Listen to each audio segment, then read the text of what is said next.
नमस्कार, मैं हूं आपके साथ सोनिया। बुलेटिन की शुरुआत करेंगे। उत्तराखंड के मुख्यमंत्री पुष्कर सिंह धामी हरिद्वार स्थित बंदी छोड़ श्री ब्रह्म निवास आश्रम के 51वें निर्माण दिवस कार्यक्रम में शामिल हुए। उन्होंने संस्था के समाज सेवा, शिक्षा और स्वास्थ्य क्षेत्र में किए जा रहे कार्यों की सराहना की। धामी ने कहा कि जरूरतमंदों की मदद करना ही सच्ची सेवा है। वहीं बंगाल में घुसपैठ के मुद्दे पर उन्होंने कहा कि लोग डबल इंजन सरकार पर भरोसा कर रहे हैं। झारखंड में छात्रों से जुड़ी घटना को लेकर सीएम धामी ने राहुल गांधी पर निशाना साधा।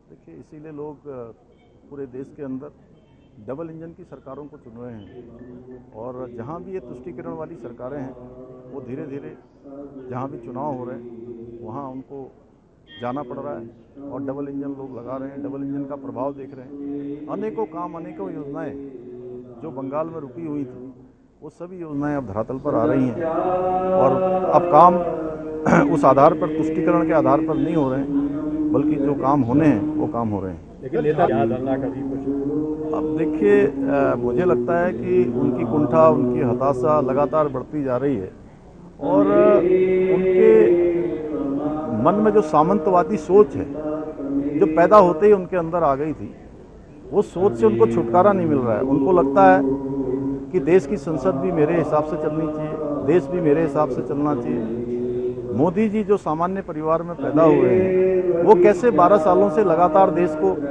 चला रहे हैं, कैसे देश को आगे बढ़ा रहे हैं, कैसे वो काम कर रहे हैं जो हम, जिनका इस देश की सत्ता पर जन्मसिद्ध अधिकार जैसा मानते थे, वो लोग नहीं कर पाए और वो सब काम मोदी जी के नेतृत्व में हो रहे हैं। चाहे गरीबों का कल्याण हो, चाहे वो देश का मान सम्मान बढ़ाना हो, विश्व के अंदर भारत की वैश्विक ताकत बढ़नी हो, अर्थव्यवस्था में सुधार होना हो, सभी काम हुए हैं। आज हर क्षेत्र में भारत आगे बढ़ रहा है और पूरी दुनिया आज भारत को देखकर वाह वाह कर रही है और इनके मुंह से हमेशा आह निकल रही है, क्योंकि इनको हताशा, कुंठा, जिस प्रकार की बोली भाषा है वो सभी देख रहे हैं। आज भारतवर्ष के लोग बहुत संस्कारों को मानने वाले, यहाँ की संस्कृति से जुड़े रहने वाले, अपने बड़ों का सम्मान करने वाली यहाँ की संस्कृति। देखिए, ये जो इस प्रकार का दोहरा चरित्र है, राहुल गांधी को वहाँ जाना चाहिए, उनको जाना चाहिए था। जो जगह जगह वो छात्रों को बुला रहे हैं, आदि बातें कर रहे हैं, झूठ बोल रहे हैं। जैसे उन्होंने उत्तराखंड में ही आकर झूठ बोला कि एक भी नकल माफिया को किसी को जेल में नहीं भेजा, जबकि 100 से ज़्यादा नकल माफिया उत्तराखंड के अंदर जेलों की सलाखों के पीछे गए। 34,000 नियुक्तियाँ आज हुई। आज उनकी पार्टी के लोग सोचते हैं कि अब ये पुराना वाला देश है जहाँ लोग भ्रम में आ जाएंगे, झूठ और अफवाहों में आ जाएंगे। अब देश बदल चुका है। अब इनके झूठे बातों पर, चुनाव की बातों पर नहीं आने वाले हैं। ये कहते हैं हम रोजगार देंगे। अरे भाई, आप 60 सालों तक सरकारों में रहे हैं, आपने कितना रोजगार दिया? आपने रोजगार दिया होता तो आज कांग्रेस विलुप्त होने की स्थिति में न होती। जिन राज्यों में भी कांग्रेस एक बार सत्ता से बाहर हुई है वहाँ फिर सत्ता में लौटकर नहीं आई है, लोग उनको वापस लेकर नहीं आए। देखिए, यहाँ पर ये ब्रह्म निवास, ये संस्था, भूरे वाले महाराज, सभी हमारे सदगुरु और आचार्य वेदांताचार्य कीर्तनानंद जी महाराज के मार्गदर्शन में बहुत अच्छा काम हो रहा है। पूरे देश के अंदर अनेक संस्थाएं समाज सेवा के क्षेत्र में, शिक्षा के क्षेत्र में और स्वास्थ्य के क्षेत्र में, चिकित्सा के क्षेत्र में अनेक प्रकार के काम हो रहे हैं और आज उनका यहाँ पर प्रत्येक वर्ष की तरह इस वर्ष भी स्मरण दिवस यहाँ पर हो रहा है। तो मैं भी अपने श्रद्धा सुमन अर्पित करता हूँ और ऐसी संस्थाएं सच में एक आदर्श रूप है जो समाज को आगे बढ़ने का और ज़रूरतमंद लोगों को हमेशा मदद करके उनके जीवन को संवारने का काम करते हैं। यही परमार्थ है, यही सच्ची सेवा है।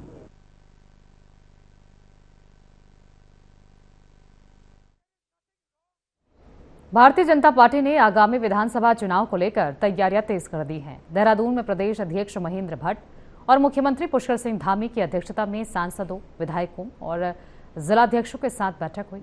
बीजेपी प्रदेश महामंत्री कुंदन सिंह परिहार ने बताया कि बैठक में सभी से फीडबैक लेकर चुनावी रणनीति और रोड मैप तैयार किया गया।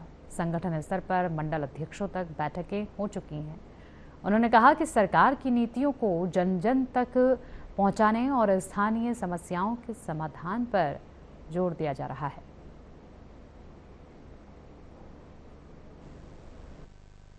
देखिए, भारतीय जनता पार्टी के माननीय प्रदेश अध्यक्ष आदरणीय महेंद्र भट्ट जी ने अभी जो हमारे पार्टी के जो जनप्रतिनिधि हैं, राज्यभरी हमारे मंडल के अध्यक्ष हैं, हमारे जिला अध्यक्ष हैं, उनकी एक योजना बनाई कि उनकी बैठकें माननीय मुख्यमंत्री जी के साथ में और जिला पंचायत अध्यक्ष, उपाध्यक्ष, ब्लॉक प्रमुख की बैठक से लेकर के हमने सभी मंडल अध्यक्षों के साथ संवाद किया, जिलाध्यक्षों के साथ संवाद किया, जिलाधिकारियों के साथ संवाद किया और प्रत्येक संसदीय क्षेत्र के माननीय सांसद और उस क्षेत्र के विधायकों के साथ भी माननीय मुख्यमंत्री जी ने संवाद किया और इस प्रकार की कुल हमारी 10। रक्षाबंधन के मौके पर उत्तराखंड की महिलाओं को धामी सरकार ने बड़ा तोहफा दिया है। सरकार के आदेश के अनुसार प्रदेश की महिलाएं 2 दिनों तक उत्तराखंड परिवहन निगम की सरकारी बसों में मुफ्त यात्रा कर सकेंगी। इस फैसले से महिलाओं में खुशी का माहौल है।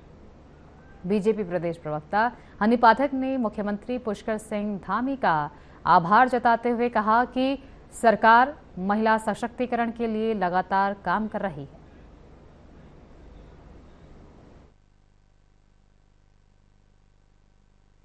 ये बहुत ही हर्ष का विषय हम महिलाओं के लिए, जिस प्रकार से लगातार हमारे यशस्वी मुख्यमंत्री श्री पुष्कर सिंह धामी जी हम महिलाओं के बारे में इतना सोच रहे। पहले भी आपने देखा होगा 30% 36 आरक्षण महिलाओं को देना, सहकारिता विभाग में महिलाओं को आरक्षण देना, लखपति दीदी योजना के तहत लाखों महिलाओं को इसका लाभ प्रदान करना। उसी क्रम में ये जो 28 और 29 अगस्त को ये बसों का फ्री दिया गया है उनको एक तोहफा, वो बहुत ही काबिले तारीफ तोहफा है और ये कहा जा सकता है कि इसने संवेदना और एक आत्मीयता का भाव जो उनमें देखने को मिलता है महिलाओं के प्रति, उससे हम सभी महिलाएं बहुत बहुत उनको धन्यवाद एवं आभार व्यक्त करती हैं।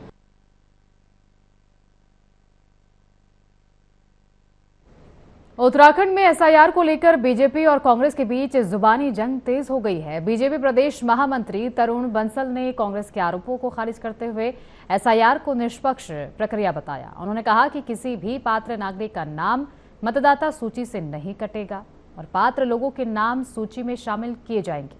तरुण बंसल ने कांग्रेस पर एसआईआर को लेकर जनता में भ्रम फैलाने का आरोप लगाते हुए कहा कि अपात्र लोगों को सूची में जगह नहीं मिलेगी। उन्होंने सभी लोगों से पुनरीक्षण प्रक्रिया में सहयोग करने और मतदाता सूची में अपने नाम की जांच करने की अपील की।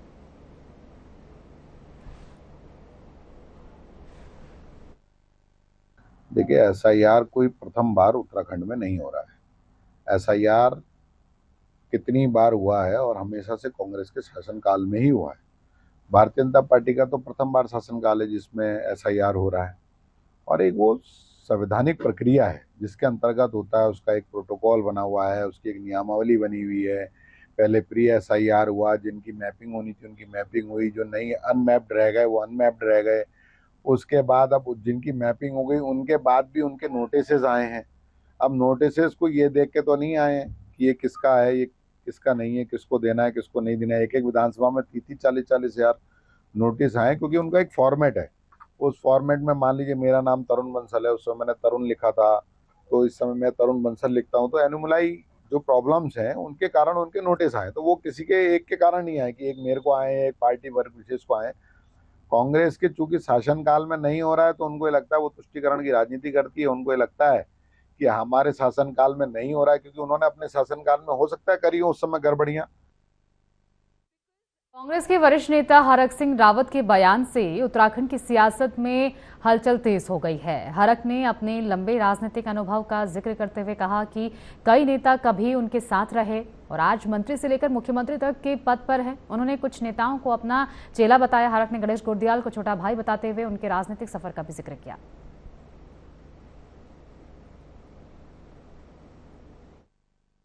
यार एक चीज सुनो, मैं ये जो लोग बोल रहे हैं, मेरे अब देखो ना, राम सिंह खेड़ा मेरा चेला आज मंत्री हो गया, धन सिंह भी मेरा ही चेला वो भी मंत्री हो गया, भरत सिंह चौधरी को मैंने 2012 में बुरी तरह हराया था जमा उसको, वो भी आज मंत्री हो गया।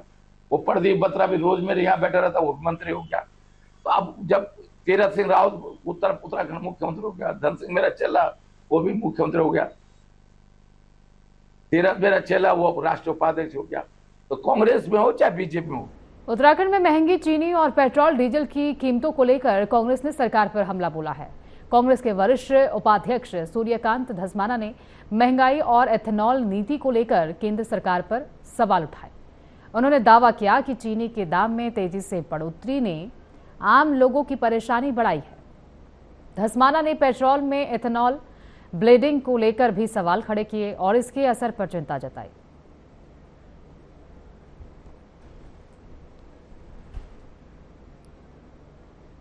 के दामों को लेकर के और मिलावट वाले पेट्रोल के खिलाफ ये एथेनॉल नीति के कारण हुआ है। गडकरी साहब के बेटों का एथेनॉल जो बन रहा है उसके कारण गन्ने की कमी हो गई है। गन्ने की कमी के कारण चीनी महंगी हो गई है। एक तरफ आप लोगों की गाड़ियां तबाह कर रहे हैं, स्कूटर मोटरसाइकिल तबाह कर रहे हैं, कार तबाह कर रहे हैं, उनके इंजन बैठ रहे हैं, मिलावट वाला पेट्रोल सरकार के संरक्षण में बिक रहा है, और दूसरी तरफ एथेनॉल बनने में जो गन्ना लग रहा है उसके कारण शुगर मिल्स को गन्ना नहीं मिल पा रहा है। तो चीनी 45 रुपए से 65 रुपए पहुंच गई। देश में बढ़ती महंगाई को लेकर विपक्ष सरकार पर हमलावर है, तो वहीं उत्तराखंड बीजेपी के वरिष्ठ नेता विनय गोयल ने विपक्ष के आरोपों को खारिज किया है। उन्होंने कहा कि महंगाई केवल भारत की नहीं बल्कि वैश्विक समस्या है और कई देश आर्थिक चुनौतियों से जूझ रहे हैं। गोयल के मुताबिक प्रधानमंत्री नरेंद्र मोदी के कुशल प्रबंधन से भारत में अनाज और जरूरी वस्तुओं की पर्याप्त उपलब्धता है। उन्होंने कहा कि सरकार महंगाई पर लगातार काम कर रही है और जल्द जनता को राहत मिलेगी।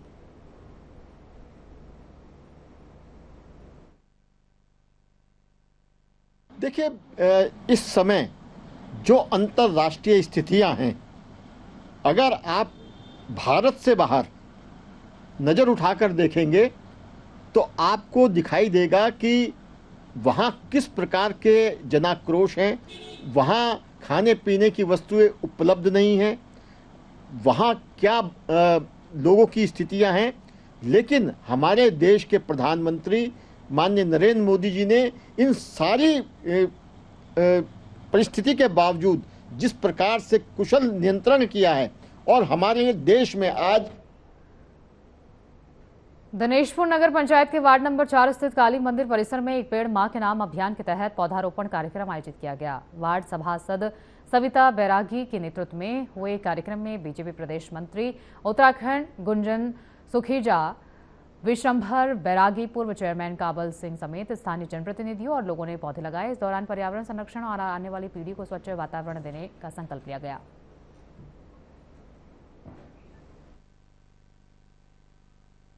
दिनेशपुर नगर पंचायत के वार्ड नंबर 4 स्थित काली मंदिर में आज हम सब ने मिलकर वृक्षारोपण किया है। एक पेड़ मां के नाम लगाकर इन वृक्षों के माध्यम से किस प्रकार हम बीजेपी प्रदेश प्रवक्ता कंवर जपेंद्र ने रोजगार और युवाओं के भविष्य को लेकर प्रैक्टिकल एजुकेशन और स्किल डेवलपमेंट पर जोर दिया। उन्होंने कहा कि युवाओं को शिक्षा के साथ व्यवहारिक ज्ञान और इंडस्ट्री की ज़रूरतों से जोड़ना जरूरी है। कंवर जपेंद्र ने कहा कि परिवर्तनीय सरकारों में थ्योरी आधारित शिक्षा पर अधिक ध्यान रहा, जबकि 2014 के बाद केंद्र सरकार ने स्किल डेवलपमेंट और रोजगार परक शिक्षा पर फोकस बढ़ाया है। नई शिक्षा नीति में भी कई बदलाव किए गए हैं।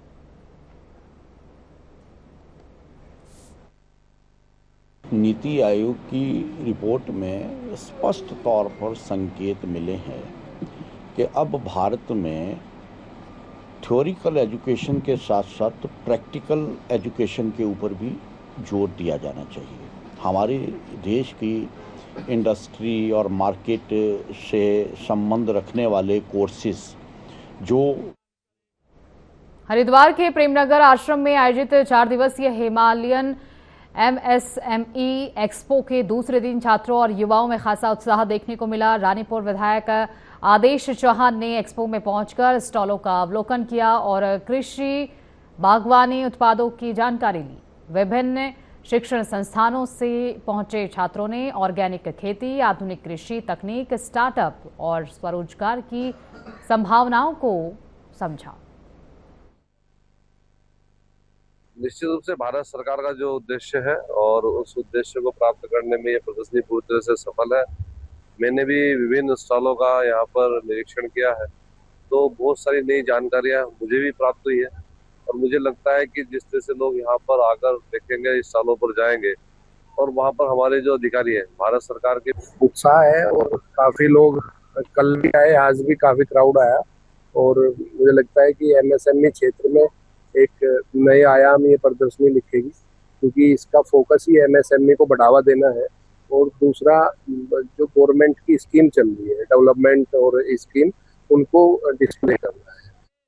पौड़ी की बेटी अंकिता भंडारी हत्याकांड में वीआईपी मुद्दे को लेकर बयानबाजी फिर तेज हो गई है। राज्य मंत्री अनुराधा वालिया के हालिया बयान पर अभिनेत्री उर्मिला सनवार ने पलटवार किया है।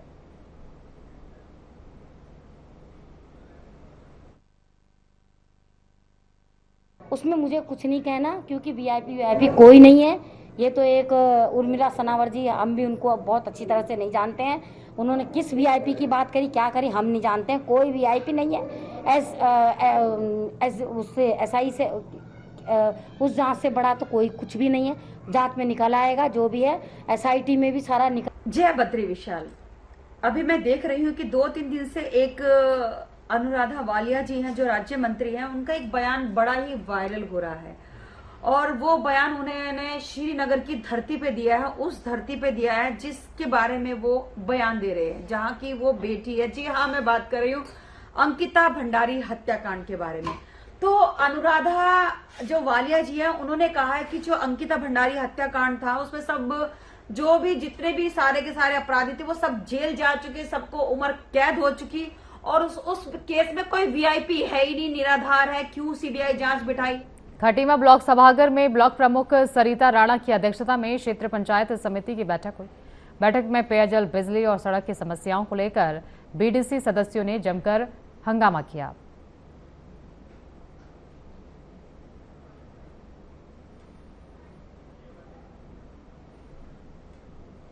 विकासखंड खटीमा में क्षेत्र पंचायत की बैठक की गई, जिसमें समस्त ग्राम प्रधान, क्षेत्र पंचायत सदस्य, जिला पंचायत सदस्य और हमारे जिला स्तरीय अधिकारी क्षेत्र पंचायत की बैठक में उपस्थित रहे, जिसमें कुछ बीडीसी मेंबरों के द्वारा अपनी बात रखी गई कि जो क्षेत्र पंचायत के काम होते हैं उसमें जानकारी हमें नहीं मिल पाती। तो उसके बाद मेरे द्वारा उत्तराखंड अब नदियों और सूरज के साथ धरती के भीतर छिपी गर्मी से भी बिजली बनाने की दिशा में आगे बढ़ रहा है। राज्य में जियोथर्मल एनर्जी नीति के तहत चमोली के तपोवन और उत्तरकाशी के गंगनानी में परियोजनाओं पर काम चल रहा है। तपोवन में गर्म पानी के स्रोतों से बिजली उत्पादन की संभावनाएं तलाशने के लिए अध्ययन किया जा रहा है। वहीं गंगनानी में प्रस्तावित जियोथर्मल परियोजना शुरुआती चरण पार कर चुकी है और आइसलैंड की कंपनी वॉर्केस ने इनिशियल प्रोजेक्ट रिपोर्ट सौंपी है।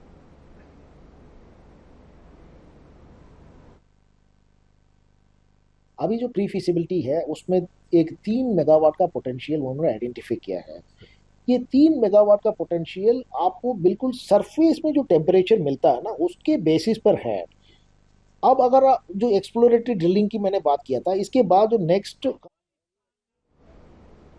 देहरादून में मानसून के दौरान जलभराव की समस्या को लेकर नगर निगम आयुक्त आलोक कुमार पांडे ने दावा किया कि इस साल पिछले वर्षों की तुलना में स्थिति में काफी सुधार हुआ है। उन्होंने कहा कि कम समय में ज्यादा बारिश के बावजूद रिस्पन्ना और बिंदाल नदी समेत प्रमुख क्षेत्रों में सफाई पर विशेष ध्यान दिया गया।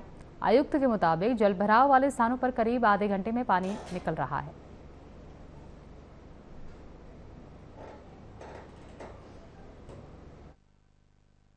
देखिए, किसी भी नगर में जब आपकी पॉपुलेशन बढ़ती है, आबादी बढ़ती है, इस समय जो मानसून की स्थिति है, बहुत कम समय में बहुत ज़्यादा बारिश हो रही है।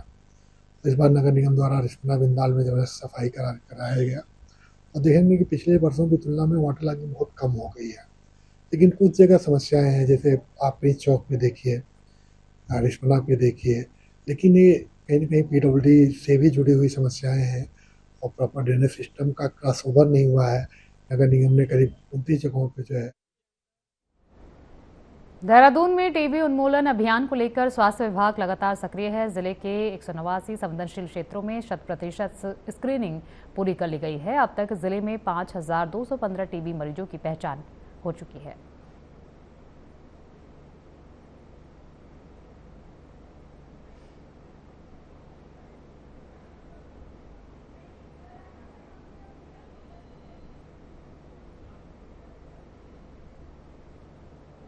उत्तराखंड में सरकारी अस्पतालों के डॉक्टर अब ओपीडी के बाद भी प्रैक्टिस कर सकेंगे। स्वास्थ्य मंत्री सुबोध उनियाल ने कहा कि ओपीडी के बाद डॉक्टरों को प्रैक्टिस की अनुमति देने से मरीजों को भी सुविधा मिलेगी और डॉक्टरों को भी अपनी सेवाएं जारी रखने का अवसर मिलेगा। उन्होंने कहा कि पहले ओपीडी के बाद प्रैक्टिस पर रोक लगाई गई थी।